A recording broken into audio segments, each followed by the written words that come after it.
You're listening to Explain This. Our new podcast from the Brink explores big and small pictures of research done at Boston University, from microbiology to art history and everything in between. Join us as we interview on-campus experts who break down areas of study and put their work into real-world contexts.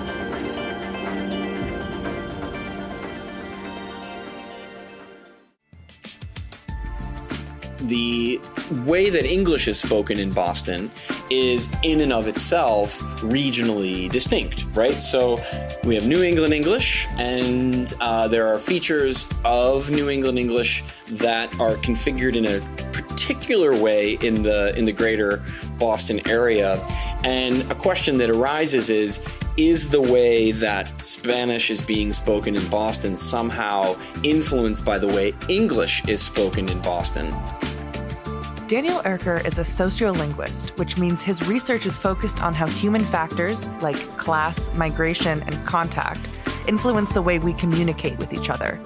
He's also the director of the Spanish in Boston Project, a National Science Foundation-funded linguistic survey of Spanish speakers in the Boston area, which has made a number of discoveries indicating that Boston Spanish is developing its own distinct characteristics. Now he's sitting down with us to answer the questions, what is language and how does it evolve? Daniel, thanks so much for joining us today. So what accounts for some of the changes that we see from one language to another, like from French to Chinese? Is it a social thing, a psychological thing? One of the most interesting questions about human language that linguists don't have an answer to is, how did the language faculty evolve in the human species? How did we get to be linguistic in the first place? What was the first language like? And if it's the case that we all have the same language faculty, which we do, why are so many different languages so different, right? So where does linguistic diversity come from, right? This is really an interesting question. Why is linguistic diversity a reality? We don't have a wholly satisfactory answer to this question. But what we do know is that languages change inevitably. Okay, so it's the inherent variability in language that sows the seeds for change within a community, right? The other thing to think about in terms of this question of why are there different languages and how does thinking about variability relate to it is think about what do we actually use language with? What I mean by that is, what parts of our bodies do we use to make language? Well, we use our mouths and our throats and our lungs and the muscles in between our ribs, to say nothing of all of the underlying brain structures, right? But what we've effectively done, what human beings have done through their evolution, is have co-opted the digestive and respiratory tract for another means, right? So the parts of our bodies that we eat and breathe with, we actually use for speech. When we externalize the language faculty, we can't help but do so in a way that introduces variation. That sows the seeds for change in a community. But other things can accelerate change as well. That has to do with the movement of populations and then the interaction of populations. So, for instance, you might, if you think about the vocabulary of English, you might wonder, for instance, why do we have pairs of words like cow, beef, chicken, poultry, pig, pork? The reason we have those pairs is not because English speakers need one word for the animal mucking about in the field and another for the things that we eat, but that is actually an artifact of interaction between French-speaking Normans and speakers of what we now call English in the late 11th century. So the food-based items are all loan words from French. So languages can change as a result of this internal mechanism resting on inherent variability, and then through the interaction of populations. So all of this together over time, which is to say the internal drivers of language change and the external drivers of language change, they create linguistic diversity. What the first language was like, though, we still don't know. How do some of these external factors like class or migration change a language? Sure. It's a really nice question. So what we can add to this general description of why do languages vary and change over time is a social factor, right? So you can think of groups of communities being separated by physical boundaries or frontiers like oceans or mountain ranges or rivers, right? But you can also think of groups of individuals within a community being separated by social barriers, right? So things like education or income, or in a city like Boston or any other large urban area, you actually have physical distribution across an urban landscape such that different groups of individuals are more or less likely to interact with each other. What we know is that when languages change in a given community, they tend not to change uniformly across the social hierarchy. So it happens to be the case that in most of the linguistic literature on this topic, which is who is driving linguistic change, right? Who are the linguistic innovators? It turns out that the social profile of the most typical linguistic innovator is going to be a teenage female in the middle of the social hierarchy. So upper working class or lower middle class. Now, this generalization has largely been based on work that's been carried out in the industrialized West, but not exclusively. And it does seem to be the case that there's something about being a teenage girl that predisposes you to being a linguistic innovator. So in the case of Spanish, which you study, why is Mexican and Peruvian Spanish different from Argentine Spanish? Sure. Yeah. Terrific question. So Spanish is a global language. It's spoken by the estimates depend on, what you count as a speaker and how you define the not easy to define term native speaker. But generally speaking, there are at least 500 million Spanish speakers on Earth. And that's a lot of people, right? And so related to what we were talking about before, when you have that many people speaking a language, it's going to vary considerably in terms of the different communities that speak it. One of the obvious reasons has to do with, physical distance, right? So you mentioned Mexico and Peru. Those are faraway places from each other. Interestingly, Mexico and Peru, and this gets to the other issue, so not just distance, but time, right?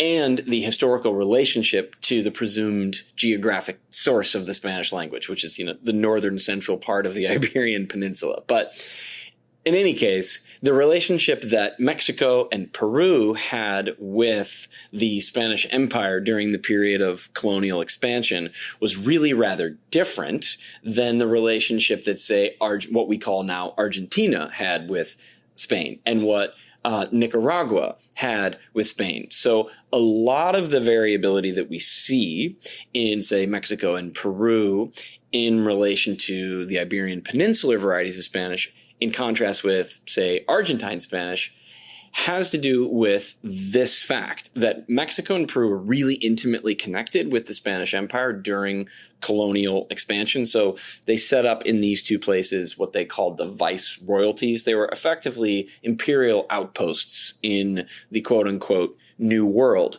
But Argentina was a backwater, really hard to get to.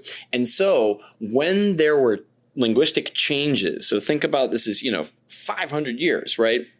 When there were linguistic changes in the way Spanish was being spoken in Spain, those changes made their way to Mexico and Peru, but not to Argentina and not to Nicaragua or El Salvador. So, for instance, one of the clearest examples of this is there is a way for referring to the word you, the second person singular pronoun, that used to be used in Spain, but no longer is. So it's vos, or what Spanish speakers call voceo. So if you are someone who uses vos, you are a voceante, and it's a way of saying you. In Spain, this way of saying you was actually in competition with a few other ways of saying you. At least so the story goes. And vos lost in Spain, okay? So vos stopped being used, and there was enough regular communication between the speakers of peninsular varieties of Spanish and those Spanish speakers who were in the so-called New World, in these viceroyalties, in these imperial outposts, that the loss of vos in Spain made its way over to Mexico and Peru, but not down to Argentina. So vos still gets used today in Argentina and in parts of Central America. So you have physical distance and things as material as jungles and mountains and oceans being the drivers of this diversification. Another really important reason for why there are different varieties of Spanish is that Spanish is not an indigenous language to the Americas, right? It is a colonial export. And the individuals who spoke it, who brought it to the Americas, interacted with existing populations who had their own ways of speaking. There are many languages that are indigenous to the Americas, and they're rather diverse, right? So if you have Nahuatl speaking individuals in Mexico and say Quechua speaking individuals in South America, in Ecuador and Bolivia, what you're going to find is remnants of the contact between Spanish speakers and those indigenous languages. So tell me a little bit about your research methodology, you and the Spanish and Boston team. So the way most sociolinguists like me do our work is we have conversations with people and we record those conversations. And we then, it's not that we don't care about what they're saying. We do care about the content of their speech. We care about their ideas and their attitudes. But on another level, we're also very interested in the microlinguistic details. So what we do is we take conversations. They last maybe 90 minutes or so, and they are just like this. It's just two people talking. We have a similar type of format where we'll ask folks some of the same starter questions, like what's it like to be a Spanish speaker in Boston? And you know, what's Boston like compared to other places you've lived?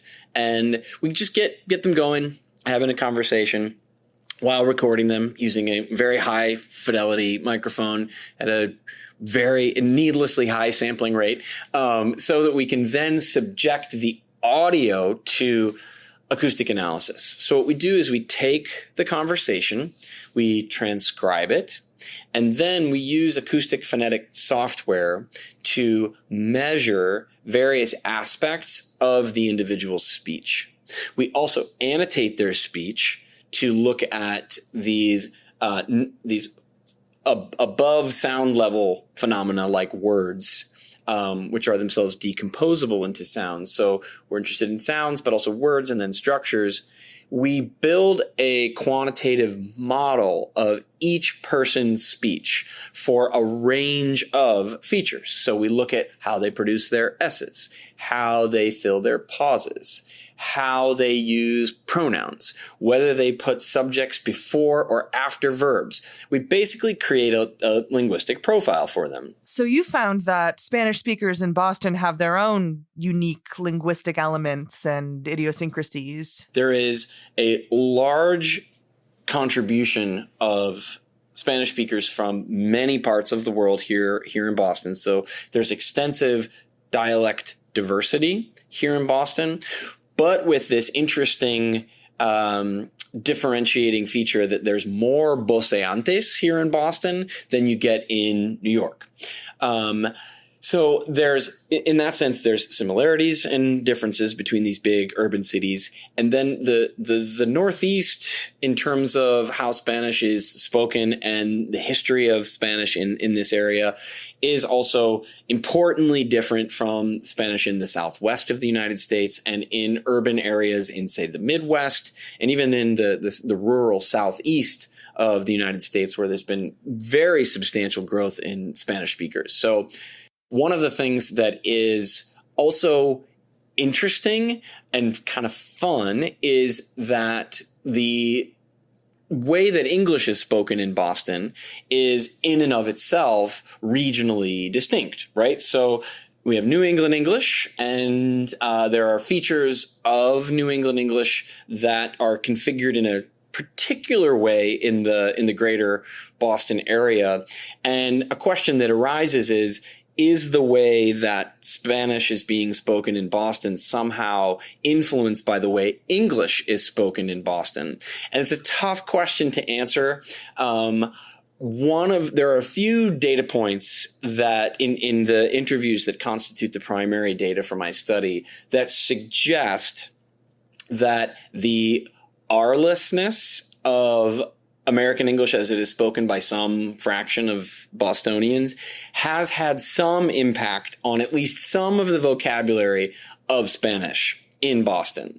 So I was listening to this interview of this participant in the Spanish in Boston project, and she and the interviewer were talking about their favorite beaches to go to, right? And so they were talking about a bunch of beaches in the Caribbean, and they got to talking about the beaches in Boston, which they're like, these are not real beaches. But in any case, they were talking about Revere Beach, which in my Midwestern American English, I say Revere. I produce my post-vocalic R's. A lot of people in Boston don't, right? They would not say Revere, but they'd say Revere, right?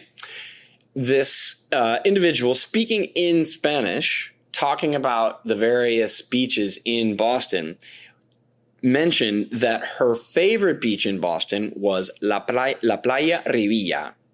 So instead of Revere, if you were to read that word using Spanish phonology, you would produce it something like Revere, right? What she said was La Playa Rivilla. So her model for producing Revere Beach is not someone saying Revere Beach like me. It's someone saying Revere Beach. So there are these small little details that indicate that there's some local Boston English features that might in somewhat small ways impact the way Spanish is spoken here. On a much more general level, though, the way that Spanish is spoken in Boston, the way that it has been affected by English, if you will, is much more general in nature and not so restricted to the English of Boston. Oh, that's interesting. So what would be an example? So when you are having a conversation in English and you don't know what it is that you're going to say next, but you don't want to give your turn up yet, usually you'll use a pause, a filled pause. You'll use something like or So and are in many ways the characteristic filled pauses of English. And each language community has its own specific filled pauses, which is to say the way language users fill their pauses is language specific. So they draw from their inventory of sounds and use those sounds. Most Spanish speakers who are not regularly in contact with speakers of English, which is to say people who are not bilingual or who regularly only interact with other Spanish speakers, they tend not to use or they use a or aim. They sometimes will use or okay? One thing that the Spanish in Boston project has shown is that if you are a person who grew up speaking Spanish in Boston, you do not prefer as your filled pause in Spanish. What you actually prefer is That's your most frequently used filled pause when you're having a conversation in Spanish. What these individuals have done is they have compared to their parents and grandparents, reconfigured this part of their sound system such that when they're drawing from their sounds to fill a pause, they're not like their mom and dad who would prefer a or aim. What these folks are doing, so these are people born and raised in Boston. These are native Bostonians who speak Spanish. What they're doing is saying or Why is that the case? Well, it happens to be the case that language users are actually pretty resistant to radical reconfiguration of their mental user manual. What they tend to accept are more minor modifications. So is a sound that already exists in their speech, and it has the beautiful economic utility of being among the only vowel sounds that English and Spanish have in common. So what these bilinguals are doing without anybody teaching them to do this and without having explicit conversation is they're reconfiguring the way they fill their pauses, exploiting a minor sound in this domain and making it a major sound in this domain. And what it's allowing them to do is fill a pause using a more frequent sound that they use and that they can use in either of their languages, right? Without having to overthink it. So they settle on a new way of filling pauses in what you might think of as a strategy of bilingual optimization. I'm sort of curious when I listen to you about where the why comes into the work you do. So how often are you able to pinpoint the cause of a linguistic variation, and how often do you just have to say, we don't know? So I often joke to my students and say, what does a sociolinguist do? And I say, well, we're in the business of empirically demonstrating the obvious.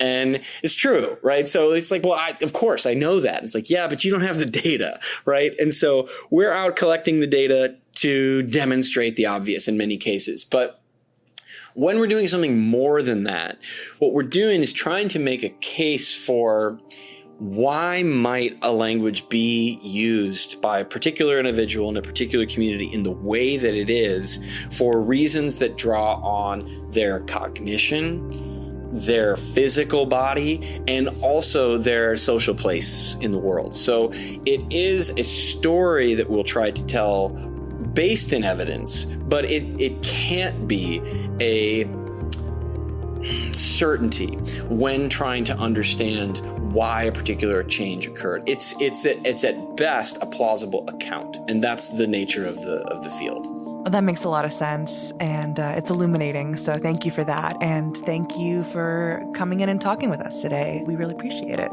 It was my pleasure. Thank you for having me. Explain This is a podcast produced by The Brink at Boston University.